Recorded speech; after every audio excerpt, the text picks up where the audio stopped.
Hello and welcome. Dirty Pair manga. This is a big volume. This was like 18 bucks or something. But look at there's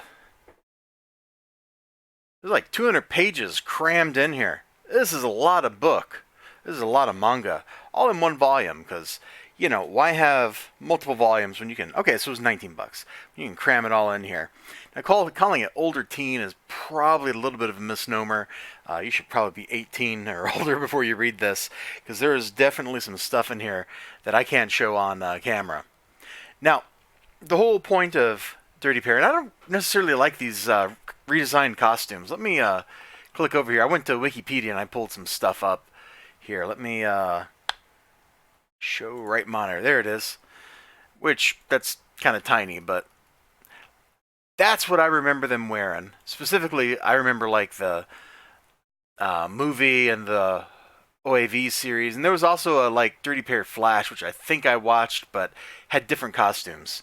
So I don't know that I necessarily like this redesigned costume that has their employer, the whatever world, whatever association. Yeah, the WWWA, I think, is what it is. Like emblazoned across their chest in these absolutely ridiculous tube tops. Like it doesn't work for me. But whatever. Once the story gets going, and it doesn't take long, you just get lots and lots of absolutely ridiculous action. Now, of course, they get blamed for everything that happens. Somebody else goes in and blows up a city or whatever, and they're the ones that get blamed for it. That's kind of the point. Weird looking space station, huh? So you've got Yuri and Kay right there. You see them? And they are the lovely angels, but everybody calls them the Dirty Pair because wherever they go, everything explodes. Every one of their stories ends in some kind of terrifying disaster. Like this, the volume starts off with a story where they're resolving like a dispute on a desert planet. Somebody has come in and they're like, we are going to dam up all the water and control it, and then we'll make everybody do what we want. And it's the planetary government doing it, so it should be legit and legal, right? Except they're like, you can't do that here. You can't do that. We're not going to let you get away with your evil. And since they can't get away with their evil, they have to stop them. And they do. And it's pretty fun. It's also very short. But that's not the point for why I'm telling you this. I'm telling you this because the way that story ends with the dam bursting and like 10,000 people dying. Like all their stories end in that same kind of, wait, what? Doesn't matter what it is. One of these stories, it ends with a whole planet basically being destroyed. Like it's absolutely nuts. And it's just kind of the gimmick. It's why they have that nickname. It's why they're called the Dirty Pair instead of the Lovely Angels, even though their ship is the Lovely Angel. And they are the Lovely Angels. So, I've been kind of holding off on showing you some stuff, but let's just dive right in. Like here, the first story. After that intro on the desert planet, they get called into an investigation. The two of them have pretty good banter back and forth all the time. All the time. These are characters who obviously have a lot of history with each other. They know each other pretty well, and they just banter back and forth constantly. They're called into this investigation because there was a mysterious explosion on this planet right here. And the planet's basically owned and run by some heavy industry company. And so they start unraveling what's going on. Bit by bit. They get to exploit their womp womp. They get to exploit their powers of clairvoyance, which that's how that gets into it. We're not going to show any more of that. But that's how it gets into it. And then they can see things. And after they do that, that's when the action really starts here.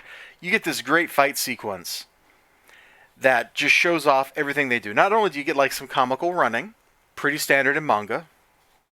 Not only do you have these really hardcore looking tactical dudes, but they bust out their crazy weapons. So she's got these cards. They cut through stuff. She's got guns. They're awesome. And together, they exploit everything they got. So she throws cards, they cut people, shing, shing, shing, shing, shing. See all the screaming, ah, ah, ah, slash. Oh, actually, it's a slash with a Z, so slash. I think that's more high energy than a mere slash, don't you? Schlook. Oh, that's probably a card like sticking right into somebody. Gross. And she's got her gun, and they're gunfighting.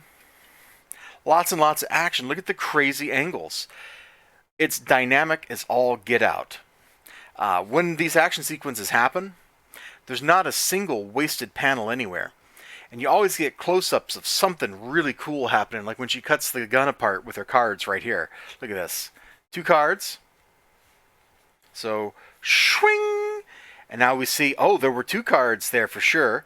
The guy's gun falls apart. She cracks his skull with a knee to the chin. It's great stuff. And if these costumes weren't these ridiculous costumes, I would be totally way more down with this than I am. Now, I don't know if these costumes are accurate to the light novels. I've never read any of them.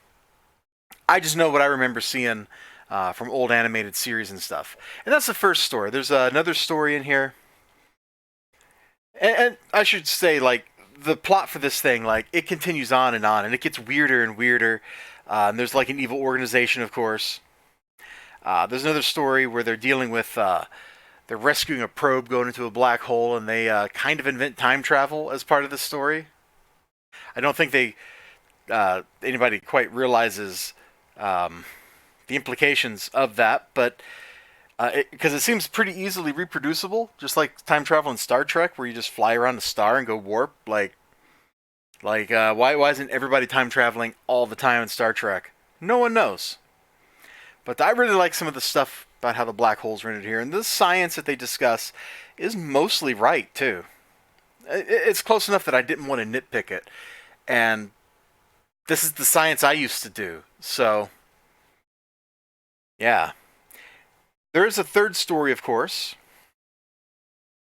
which really has some stuff in it that I can't show. Frankly, I was a little shocked when I got to that stuff, but there's still some great action in here. I mean it, man. This car chase was dope. It was absolute dopeness. You know? It's so dope that it's like you're going and you're buying some stuff off the black market. That kind of dope. All in all, I had a great time reading this. It's like 200 pages, most of which are goodness. You could probably take about 10 of those pages out and not have lost anything from the story. And those are the panel or the pages I told you about that I can't show you. So I can't demonstrate to you why they're unnecessary, but just trust me. They didn't really need to be there. They could have been summarized like a single panel. It's total exploitation.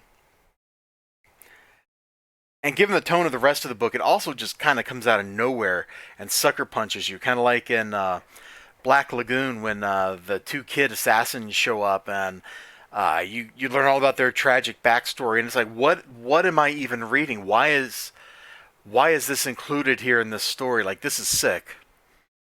Okay, it's not as sick as that, but like it's up there. So check it out if you're 18 or older. Yeah, might just be interested in this. It was a pretty good time, and I think if you pick it up, you'll have a good time with it. Just don't go in it expecting the classic costumes, because as advertised on the cover, that's not the case. Alright, you all have a great day, great night, great whatever you got going on. I sure hope to see you again next time, and bye-bye.